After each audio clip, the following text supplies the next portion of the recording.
Hello, I'm Bernard Hickey from Induced.co.nz and welcome to 90 at 9. This is your morning briefing where you get everything you need to know in 90 seconds at 9 o'clock, starting now with news that Republican leader John Boehner in the House of Representatives says overnight he's confident that a deal can be done to avert the fiscal cliff.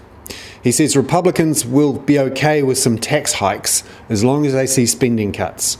The Democrats, of course, would like to see tax hikes but no spending cuts. Meanwhile, US stocks, because of that news, rose about 0.4% overnight. However, Erskine Bowles, he of the Simpson Bowles duo, who have talked about the budget, says there's a 2/3 chance that America will go over the fiscal cliff.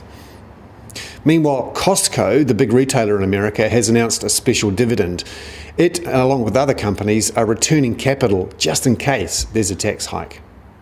Markets are remarkably quiet at the moment. They seem to be in an induced coma.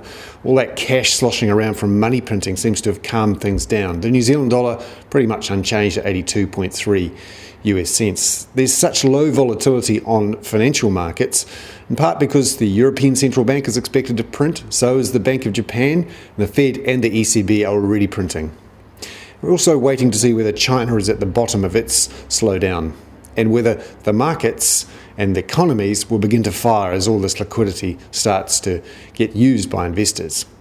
Finally, New Zealand interest rates again down slightly yesterday. 2-year swap rates, that's the wholesale rates that fixed rates are based on, 2-year swap rates down at 2.6%. And markets are now fully pricing in a 25 basis point cut in the official cash rate over the next year. I'm Bernard Hickey. That was 90 at 9 from Interest.